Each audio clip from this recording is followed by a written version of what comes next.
Hoje é a nossa terceira aula da disciplina Cultura e Mudança Organizacional, com o professor Vinícius, dentro do curso de pós-graduação em Administração Pública do projeto Trilha Educadores. Desejo uma boa noite a todos, uma boa aula e uma boa aula, professor. E você pode ficar à vontade, professor, na hora que você quiser começar. Então, vamos lá. Boa noite a todos novamente, né? É um prazer estar aqui com vocês pela nossa terceira aula da disciplina Cultura e Mudança Organizacional. Vamos dar continuidade aí de onde a gente parou na última aula, né?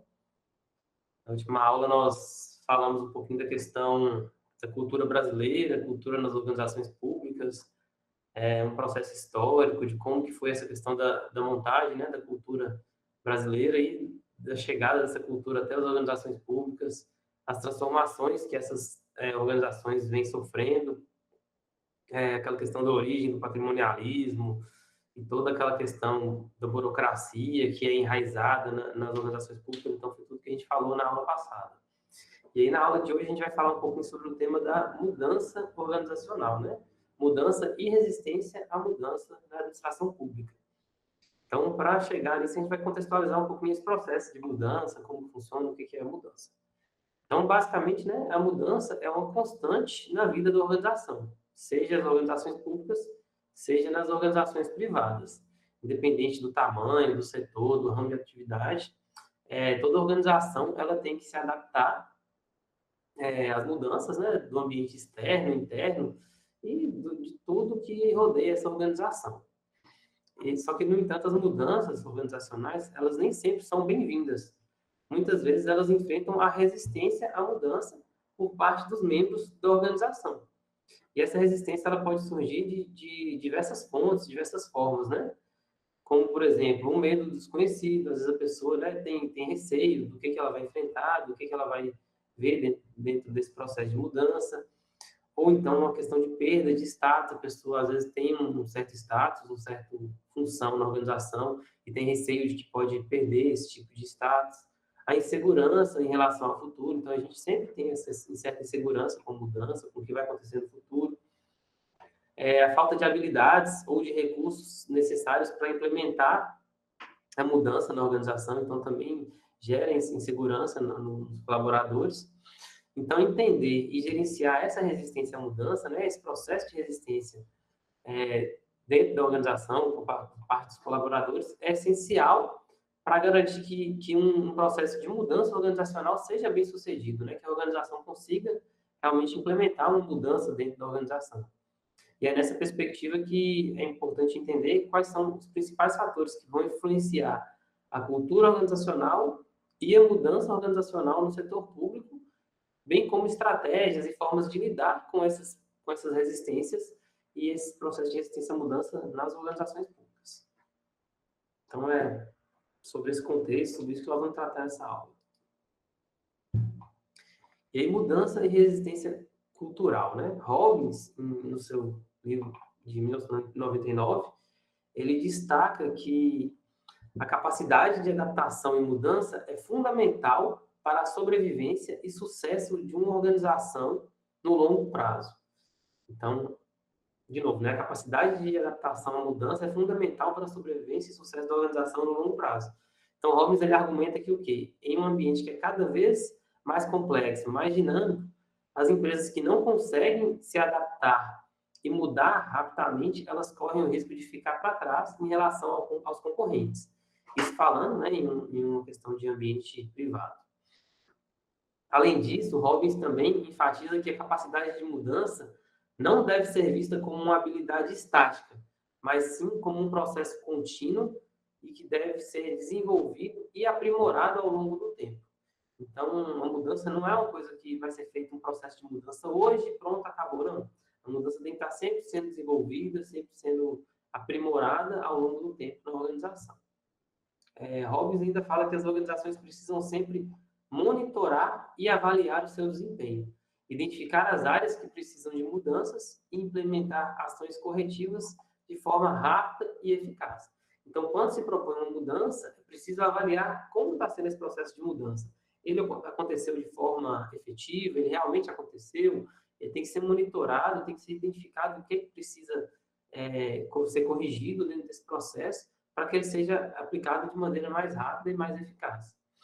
E, por fim, ele fala que a capacidade de mudança também está diretamente ligada à capacidade de aprendizado da organização.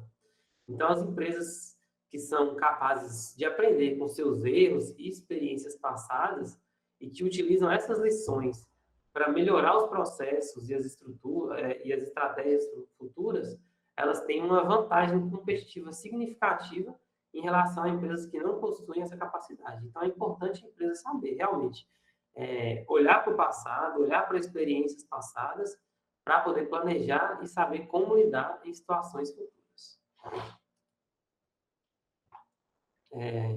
Robbins, novamente, né, em um outro livro, ele aponta os principais fatores de mudança organizacional. Então, esses principais fatores são a natureza da força do trabalho, que é uma característica, né, dos grupos de trabalho que compõem as organizações. Então, qual é a natureza desses grupos? Como que eles são formados? Quais os tipos de crenças que existem nesses grupos? Então, essa natureza é um dos fatores que vai influenciar na mudança da organização.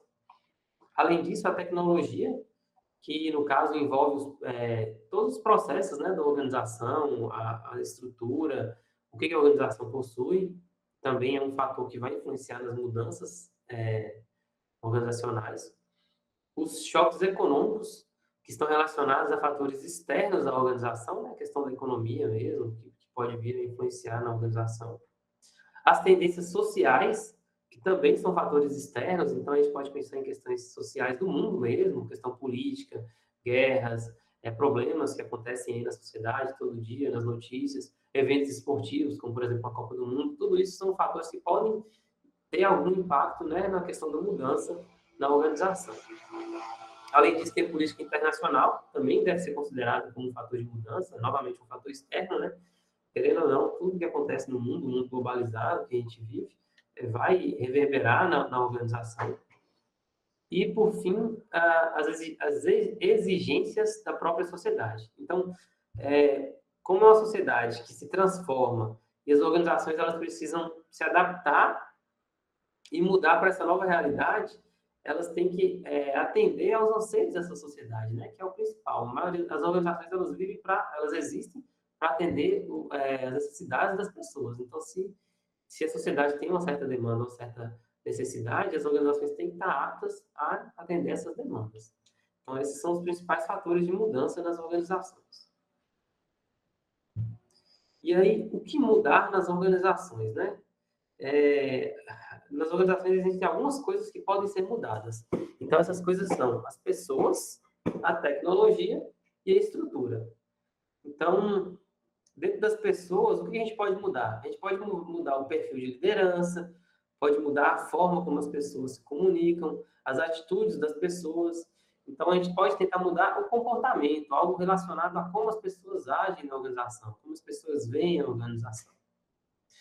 Já quando a gente fala de tecnologia, a mudança passa pelos processos e pelos equipamentos, né?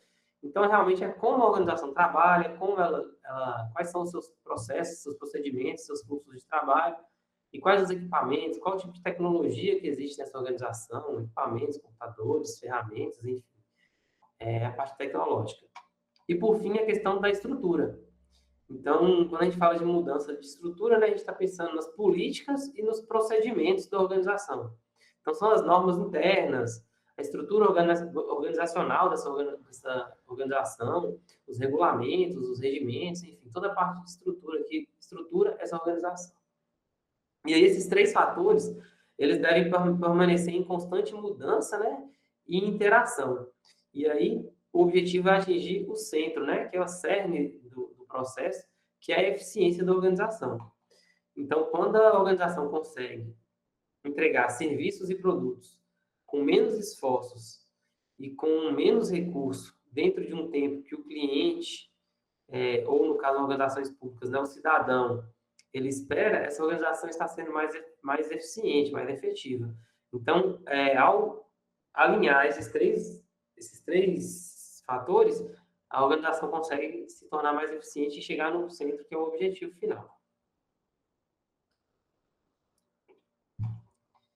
E aí vamos entender um pouco sobre a resistência à mudança. Toda organização, ela passa, né, por esses processos de resistência à mudança, e a resistência ela pode ser vista de duas formas, que são a resistência individual e a resistência organizacional. Então, na resistência, primeiro é preciso deixar claro que a resistência individual ela vai tratar realmente da pessoa. Cada indivíduo tem essas características. E a organizacional, ela já trata mesmo do grupo como um todo, da organização como um todo. Então, nas individuais, nós temos aí quais são os fatores, né, de resistência? Os hábitos das pessoas, que já estão inseridos nos comportamentos das pessoas que vão compor essa organização. Então, cada pessoa tem seu jeito de pensar, seu jeito de agir, suas rotinas, suas atitudes. Isso tudo vai influenciar na forma individual dessa pessoa a resistir à mudança, né? Então, eu já tenho meu jeito, eu chego no meu horário, eu faço meu trabalho dessa forma.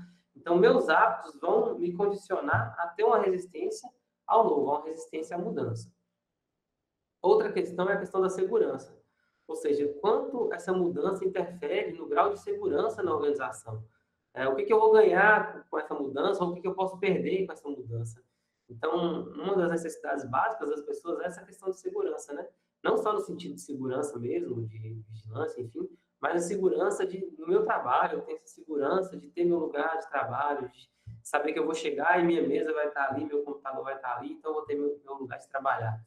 Então, quando as pessoas têm esse receio, né, de o que a mudança pode trazer para eles, então é mais uma forma de elas resistirem, né, de serem contra ou de quererem atrapalhar um processo de mudança. Outro fator também são os fatores econômicos. Então, como esses fatores econômicos vão influenciar a vida das pessoas? Novamente, a gente pensa na nossa situação e se eu vou perder alguma coisa com essa mudança. Tem também o medo do desconhecido, né? Então, as pessoas, comumente, elas temem o que elas não conhecem, né? Então, é normal a gente ter esse medo quando a gente vai passar por um processo de mudança, porque a gente não sabe o que vai acontecer. A gente já está acostumado com a nossa rotina, com a forma como as coisas funcionam, e quando a gente olha para um horizonte que a gente ainda não tem essa noção, é comum a gente ter receio, e isso também é uma fonte de resistência à mudança. E, por fim, o processamento seletivo de informações, né? O que é isso? É quando a gente capta apenas aquilo que a gente vê como positivo ou negativo na mudança. A gente não tem uma visão do todo. Então, você olha o processo especificamente num ponto que você acha, não, esse ponto não vai ser legal para mim. Se a gente mudar nesse aspecto, a partir daqui eu vou perder tal benefício, vai acontecer isso. Mas não olha o todo, né? Não olha a mudança como um todo. Quais os benefícios que a mudança vai trazer de uma forma geral para a organização. Já a resistência organizacional, ela pode ser vista em alguns fatores, que são a inércia da estrutura, né? Ou inércia estrutural, que é quando a instituição para no processo de organização em si, na sua própria estrutura. Então, às vezes, a mudança vai apenas na estrutura da organização. E essa inércia da estrutura, essa inércia da organização, ela pode ser uma fonte de resistência à mudança. Além disso, tem o foco limitado de mudança. Ou seja, é quando não se olha para a mudança como algo que possa ter um impacto positivo dentro da organização. É mais ou menos parecido com aquela questão do processamento seletivo das resistências individuais, né? Então, se vê apenas uma parte do processo, não se vê um todo para a mudança, para a organização e os pontos positivos que podem vir dessa mudança. Além disso, temos a inércia de grupo, que é quando os indivíduos eles se somam e contribuem para o processo de resistência. Então, é muito comum, né, ter os subgrupos, as subculturas dentro da organização, e aí, se um grupo não concordar com essa mudança, não concordar com a implementação dessa mudança, ele pode se unir e se fechar a essa mudança. Então, eles vão criar uma resistência em conjunto. E essa resistência em grupo, às vezes, pode ser até mais forte do que a resistência individual. Às vezes, não tende a ser normalmente, né?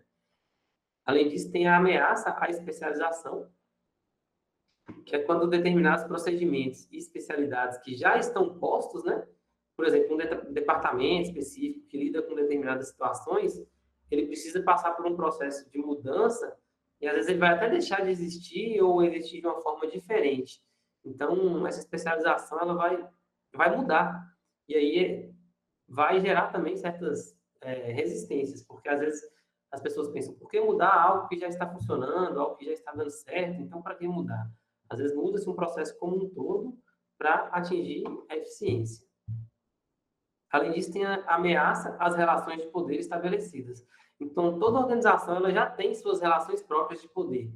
E quando se ameaça essas relações, é normal, é natural que vai ser gerado um desconforto entre as pessoas, né? Qualquer ruptura que a gente vê numa organização vai gerar esse desconforto. E quando se ameaça essas relações de poder, as pessoas que já têm certo poder se sentem ameaçadas, é natural também que haja essa resistência. E, por fim, ameaça às alocações de recursos estabelecidas. E aí a gente pode pensar em todo tipo de recurso financeiro, os recursos da instituição, materiais, enfim. Então, essa questão também gera a resistência à mudança de forma organizacional.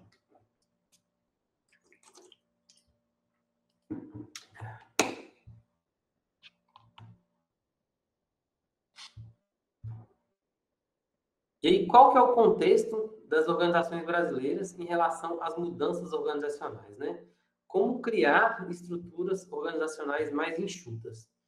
As organizações públicas brasileiras, elas vivenciam um ciclo de mudança organizacional. A gente comentou na aula passada essa mudança que já tem acontecido, né? Que as organizações têm saído de um modelo tradicional, burocrático, patrimonialista, e têm mudado para um modelo mais eficiente, com mais informatização, mais, né, enfim, acessos mais rápidos, visando realmente um atendimento melhor para a população. E aí a gente deu o exemplo do SOGOV, dos programas, que muita coisa hoje já consegue ser feita online, os próprios agendamentos, atendimentos em órgãos como o INSS, enfim, já podem ser feitos, muitas das atividades públicas podem ser feitas de forma online nos sites. E isso é uma evolução grande que tem acontecido nas organizações públicas. E aí, como os valores da administração pública gerencial, eles interagem de forma forte, né, com os padrões dessa cultura organizacional vigente até então, o cenário de transformação tem seu lugar, né? As organizações estão se transformando. E aí as reformas do Estado e da administração estão caminhando nesse sentido, de reformar as estruturas, os processos, para tornar a administração mais eficiente. O objetivo dessas mudanças é transformar as estruturas organizacionais burocráticas em estruturas mais enxutas, flexíveis e adaptáveis. Então, como criar uma estrutura organizacional? Essa estrutura, né, mais enxuta. Dentro desse ciclo de mudança que se propõe na administração pública, fica evidente o fenômeno da inserção nas organizações públicas de elementos que são característicos de uma lógica empresarial pela via da transferência e da adaptação de conhecimentos e técnicas da administração gerencial desenvolvidos e aplicados nas organizações privadas. Então, essa mudança que está acontecendo da administração pública, ela importa da administração privada, né? O que se vê há muito mais tempo em instituições privadas vem sendo trazido para as organizações públicas. Por isso que está tendo essa mudança, essa transformação gerencial aí. E aí existem alguns pontos que delineiam essa transformação do paradigma gerencial. Esses pontos são a descentralização política e administrativa. Então, as organizações públicas tendem a descentralizar mais as suas questões, né, políticas e administrativas. A redução dos níveis hierárquicos. Então, antes tinha aqueles níveis, aquelas enormes hierarquias dentro das organizações, que também estão diminuindo. Com a descentralização, diminui os níveis hierárquicos. A flexibilidade organizacional, no caso. Então, a organização tende a ser mais flexível, não ser tão engessada, tão burocrática como outrora, né? Ela passa a ser mais flexível e está apta a mudanças. A confiança limitada, né? Que existe ainda nas organizações públicas. A burocracia ela tem esse objetivo de eliminar a necessidade de confiança para que as coisas funcionem de forma clara e transparente, independentemente de haver ou não essa confiança. Mas aí tem uma proposta nova dessa confiança limitada nas organizações. o controle por resultados, então se busca mais, se prima mais por melhores resultados, né? A eficiência mesmo, já que vai estar todo mudando o processo, o objetivo é a eficiência, então se prima por melhores resultados. E a orientação para o cidadão, já que o foco das organizações públicas é o cidadão, o seu trabalho, a sua atividade tem que estar voltada ao cidadão.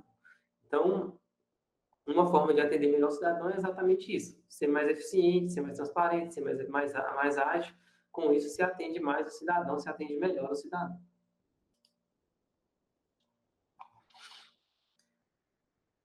A resistência à mudança, ela ocorre quando as pessoas avaliam que podem perder algo em relação ao que já foi conquistado ou em relação a expectativas futuras. Então, isso pode envolver, né, aspectos financeiros, questão de status, de poder, perspectivas futuras, questões mesmo mais íntimas das pessoas, da personalidade humana, né? Então, quando se avalia que pode perder algo que já foi conquistado, é natural ter mais resistência. E essa resistência ela pode ser minimizada se as pessoas percebem resultados positivos no balanço de perdas e ganhos decorrentes da inovação. Então, no entanto, existem pressupostos sedimentados sobre a resistência à mudança que interferem na sua compreensão e superação. Então, se a pessoa percebe que tem mais a ganhar do que a perder no processo de mudança, ela pode tender a aceitar melhor essa mudança, né? Por isso que há essa balança, né? Perda pessoal, ganho pessoal. O que eu vou ganhar, o que eu vou perder? Quando eu percebo que meus ganhos são maiores, vão pesar mais do que as perdas, possível, é provável que eu vou facilitar um pouco mais o processo. Mas se eu imaginar, se eu acreditar que eu vou estar perdendo mais do que eu vou estar ganhando, talvez eu possa querer dificultar esse processo de mudança. Então, também é uma questão da resistência. E a administração pública gerencial, ela se ancora na ideia de que as organizações do setor privado têm melhor competência gerencial e eficiência do que as organizações públicas. Então, essa perspectiva, né, por si só, ela já vai de encontro a diversos paradigmas que existem sobre a administração pública. De que a administração pública não é eficiente, de que as privadas são mais eficientes. Então, é disso que já decorrem alguns dos conflitos, algumas das resistências à mudança que vai ocorrer em relação a esse processo de mudança gerencial, né? Esse próprio pensamento antigo que se tem de que as organizações privadas são naturalmente mais eficientes do que as organizações públicas. E aí a gente tem alguns pressupostos centrais da administração pública gerencial, que são a eficiência. Então, quando se pensa, né, em propor uma administração pública gerencial, a primeira coisa que se pensa é na eficiência. Então, tende-se a alcançar uma organização mais eficiente ao usar modelos da administração privada. Além disso, a descentralização do poder, ou delegação de poder, né, que é semelhante ao que foi falado anteriormente. A questão da imperatividade e da flexibilidade. Então, é preciso ser mais flexível nas organizações públicas e ser menos imperativo, né? Mudando o que ainda existe daquela questão patrimonialista, né? Que é a imperatividade, que é as regras firmes e rígidas. Então, é preciso ser mais flexível na administração gerencial. A questão da competência, também se espera mais competência das organizações que adotam esse tipo de modelo. E a gestão por resultados, né? Então, no contexto que a gente pode ver que existe a ênfase no usuário, né? No cidadão, que é o objetivo final da organização. Então, a gestão por resultados visa o quê? Visa a prestação de serviços com mais qualidade para esse cidadão. Então, é um dos pressupostos também que se pode alcançar com a administração gerencial.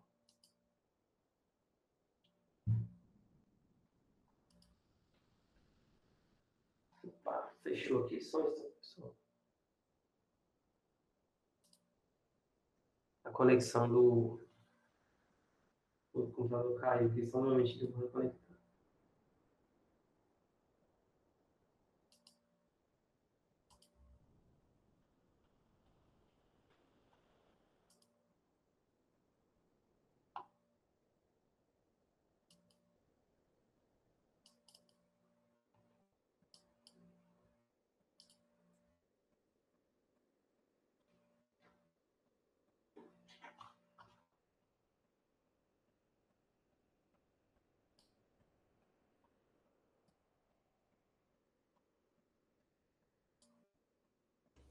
Vinícius, enquanto você consegue regularizar aqui, deixa eu só fazer um breve comentário aqui. Isso aí que você comentou em relação a essa questão de. Primeiro, essa similaridade entre a questão da administração geral, que visa lá o setor privado, e a administração pública, né? Quer dizer, uma coisa ela reverbera na outra. A gente tem lá na administração privada, principalmente aí no início dos anos 2000 e um pouco depois, quer dizer, tudo visava o foco no cliente. Depois a gente passou a ter as teorias falando do foco do cliente, quer dizer, o que o cliente esperava, né? E aí depois vem essa terceira situação que Vinícius comentou aí, que é justamente a gestão por resultados.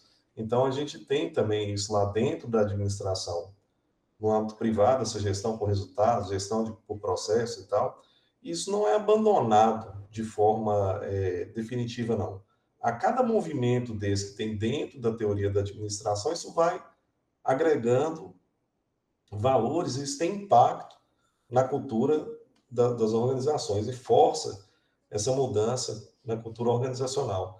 Então, hoje, dentro do serviço público, a gente tem uma forte pressão dessa gestão, desse gerenciamento dos processos, e a gente tem também um grande olhar no foco do nosso cliente, que é o nosso público externo. O que ele espera de resultado da organização? Quais são os resultados esperados? Então, assim, há uma preocupação muito grande das organizações públicas, de modo geral, com a questão de transparência, de integridade, como eu já comentei na aula anterior, mas é justamente deixar claro para a sociedade quais são os serviços e como as instituições estão prestando esse serviço. Então, isso internamente dentro das organizações, isso causa uma mudança cultural, uma mudança muito grande no sentido da dinâmica. É isso, Vinícius. Beleza, Alessandro? Obrigado aí pela contribuição. Voltou aí, vamos seguir.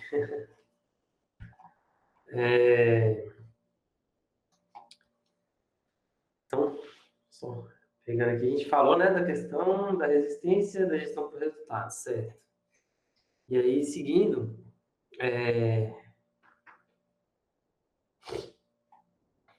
partindo, né, desses pressupostos que nós falamos da administração, da administração gerencial, a gente vai falar um pouquinho agora sobre as principais resistências no processo de reforma administrativa para a administração pública e gerencial, né? Que é exatamente esse processo de mudança que a gente falou.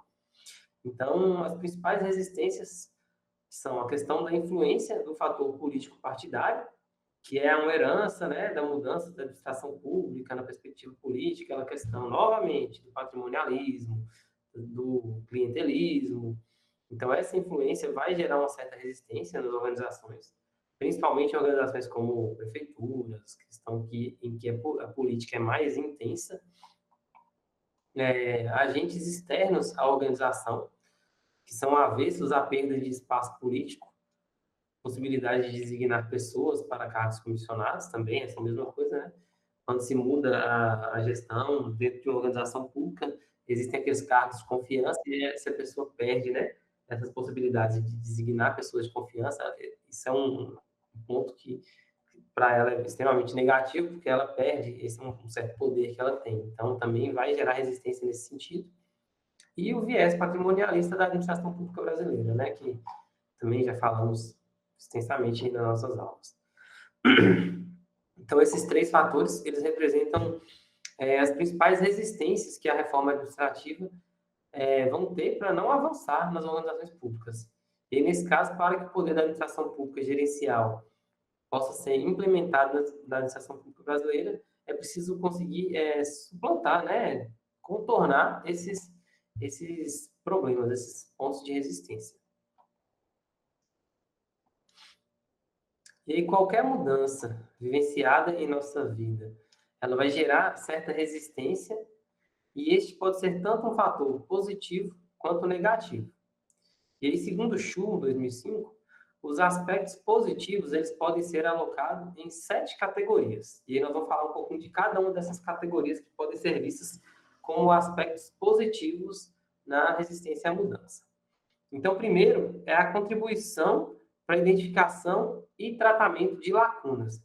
Então, mesmo o melhor planejamento que possa ser feito para implementar uma situação de mudança, ele ainda pode deixar algumas lacunas dentro desse processo, dentro do seu planejamento. Aspectos que antes não estavam previstos, que podem surgir, podem trazer novas situações. A resistência pode evidenciar esses aspectos, né? Evidenciar essas lacunas que não estavam previstas no processo de mudança organizacional. Um outro ponto é a identificação de riscos envolvidos. Então, novamente, a resistência pode fazer com que se perceba riscos que antes não haviam sido percebidos, né? Os processos de mudança, eles costumam ser, de certa forma, otimistas demais, ver só o lado positivo que a mudança vai trazer, e às vezes a gente não enxerga os defeitos ou efeitos colaterais que essa mudança pode ter.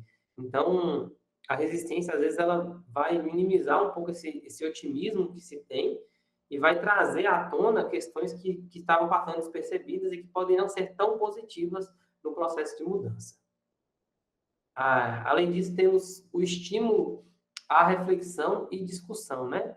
Então, a resistência também pode trazer essa questão de reflexão às questões que não estão tão claras no processo de mudança. Como a organização vai lidar com certas situações, alguma coisa que não ficou claro, não foi passado, ou às vezes nem foi pensado. E aí pode ser evidenciado com esse processo de resistência também. Outro ponto é a questão da melhoria do relacionamento interpessoal. Entre pares, desculpa. Melhoria do relacionamento interpares.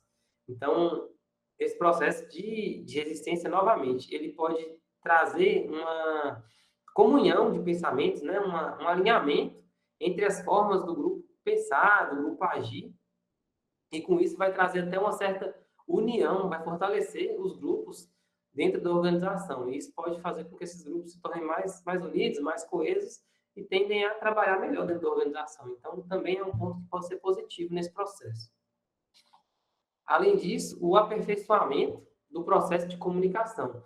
Então, como a comunicação é um dos aspectos mais críticos no processo de mudança, essa resistência ela vai tornar implícita a necessidade de aprimorar esses processos de comunicação. Na próxima aula, nós vamos falar um pouco mais sobre o processo de comunicação e a importância que ele tem no processo de mudança, né? É um dos pontos mais importantes no processo de mudança. Também tem a identificação das necessidades específicas de cada área.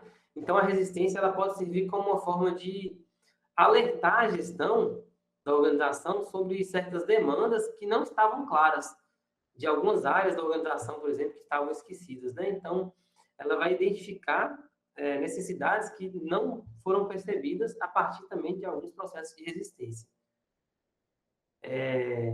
Por fim, a verificação do alinhamento da mudança com os objetivos estratégicos da organização. Então, será que essa mudança realmente está alinhada com o que a organização tem como seus objetivos estratégicos?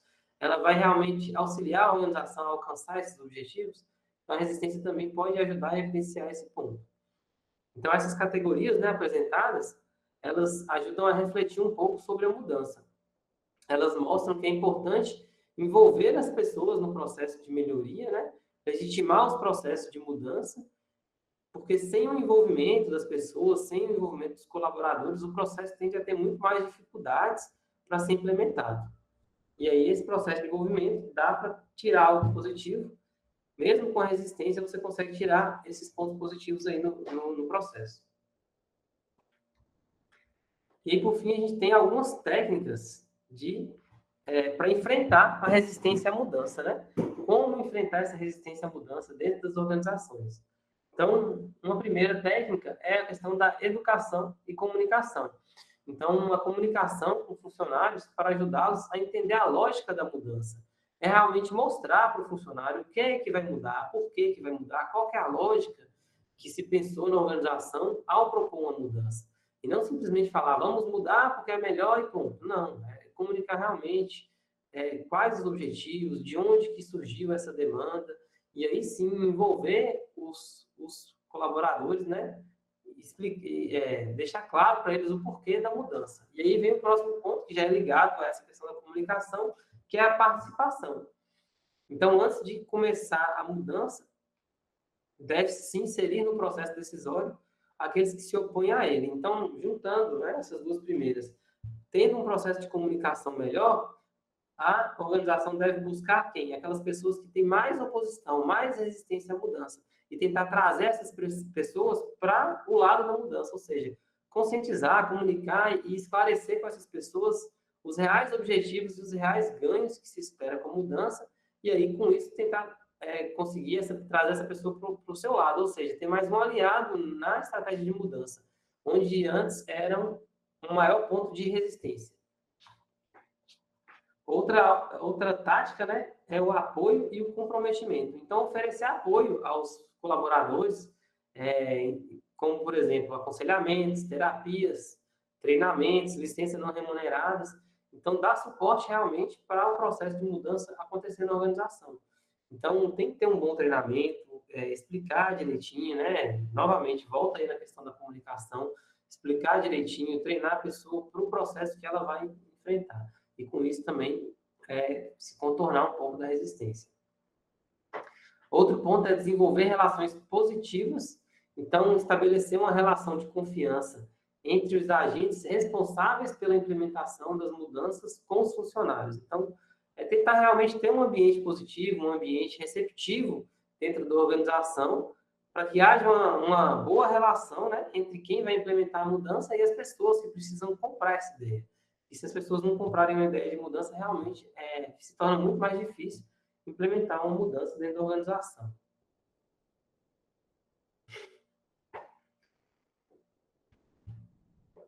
Outro ponto é a implementação de mudanças de forma justa.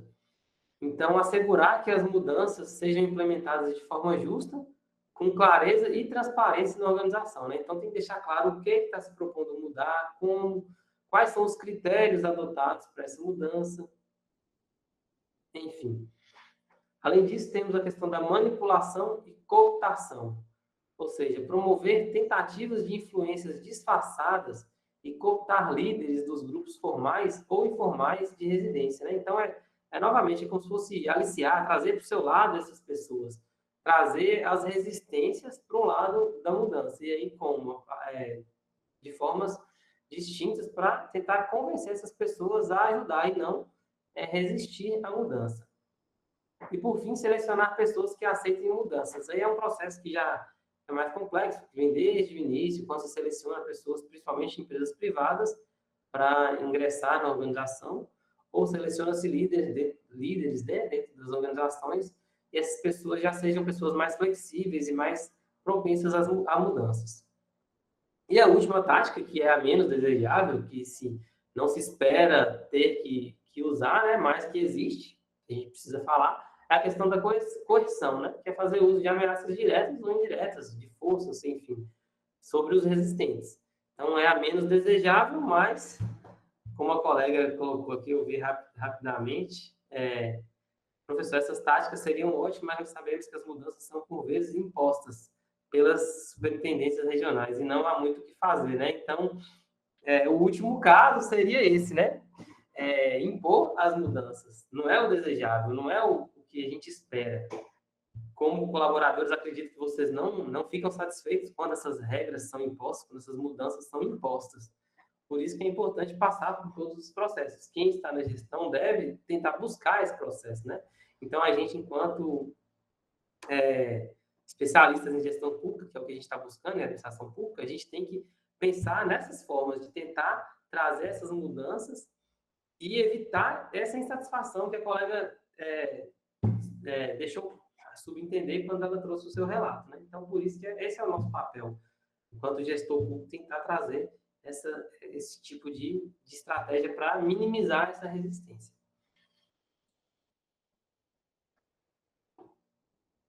E é isso, pessoal. Para não perder o costume, eu trouxe mais um videozinho aqui para a gente refletir um pouquinho sobre essa questão da resistência.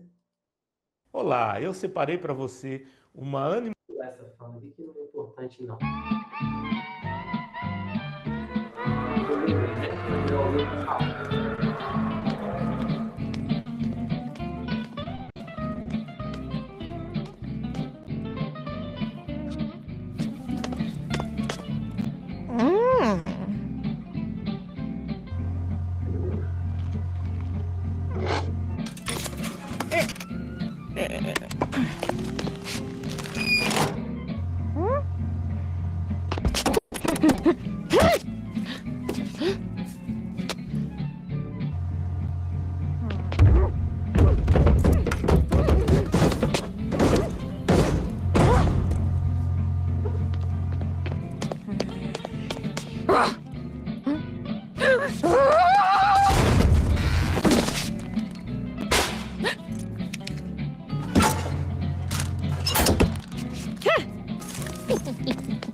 Olá, eu separei para você. Então, pessoal, só para fechar, né, uma reflexão sobre como que a gente age, né? Às vezes a gente tá tão cheio de problemas, cheio de problemas, né, no trabalho, na vida pessoal. Às vezes a gente está tão estressado e preocupado com as nossas coisas que a gente não vê o todo, né? A gente não olha o todo à nossa volta. E às vezes a gente deixa isso transparecer e refletir. Então é importante a gente se colocar, né, no lugar dos outros e tentar ver de uma forma mais positiva, né? Quem nunca teve aquele colega de trabalho que reclama de tudo, que tudo tá ruim, que sempre que já chega no serviço desmotivado, que não tem nada bom para ele? Pelo menos eu já tive muitos colegas assim. Teve uma época que tinha um setor que metade das pessoas do setor eram assim. Eles chegavam criando caso com tudo estava ruim, a gestão era ruim, o serviço era ruim, e assim, nunca faziam nada para melhorar, sabe? Só criticar. E às vezes a gente está tão viciado em criticar, viciado em reclamar, que a gente cria um ambiente dentro da própria organização que é negativo, né? Que é um ambiente pesado, que torna o nosso ambiente de trabalho pesado. E aí, às vezes, a gente pensar um pouquinho, a gente agir de uma forma diferente, com pequenas atitudes, a gente pode ver as coisas de uma forma diferente e mudar um pouquinho essa visão, né? O colega de trabalho que tá aqui quando você chega no trabalho, ele não tem culpa de um problema que você teve na sua casa pela manhã. Então, é chegar, dar um bom dia, tratar bem as pessoas e tentar ver, né, de forma diferente como se enxerga as pessoas, né? Cada pessoa tem seus bons e maus dias, então a gente tem que, às vezes, refletir um pouquinho sobre como a gente age quando a gente está num mau dia, né? E aí o exemplo da velhinha eu achei bem interessante para ilustrar isso. E é isso. Agradeço aí a todos e a palavra está com vocês.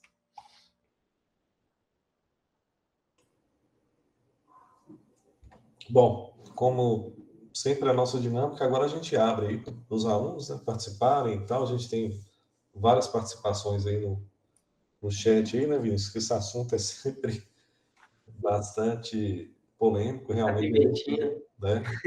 Com aquela sensação que muita coisa é imposta, a gente não teve oportunidade de discutir, né? Mas a partir do momento que a gente tem esse conhecimento dessas estratégias de mudança, desses problemas, talvez a gente consiga contribuir no sentido de lidar com isso com mais, diria, mais técnica, ou com mais paciência, ou com algo que possa promover um menor desgaste para a gente conseguir trabalhar melhor, né? Fora isso, tem algumas questões aí, Vinícius. A Poliana pede para disponibilizar o slide da semana 2. Aí se puder. Pô, gente, foi mal, era para ter disponibilizado, eu acabei esquecendo, a correria. Aí se puder, você já Eu vou disponibiliza disponibilizar os dois. o 2 e o 10 aí, que eles já, né, ficam mais tranquilos aí. Bom, no mais, a gente abre a palavra agora. Se alguém quiser se manifestar aí, fique à vontade, por favor.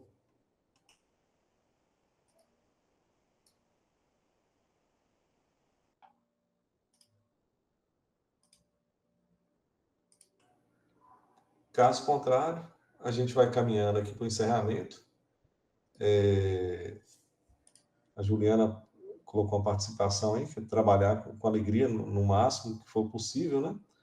Até porque atendemos o público em geral e um bom atendimento depende também de aceitarmos as mudanças. É isso aí mesmo, Juliana. A gente, a partir dessa compreensão dessas mudanças, dessa dinâmica que acontece, a gente pode prestar um serviço melhor e isso reflete no atendimento ao público, certo? Eu fico muito gratificado quando a gente atende o público externo lá de uma maneira cordial, de uma maneira tranquila, a gente consegue resolver situações, depois você encontra com aquela pessoa em outro local, ela, eu estive lá, você me atendeu bem, resolveu e tal, é gratificante, né?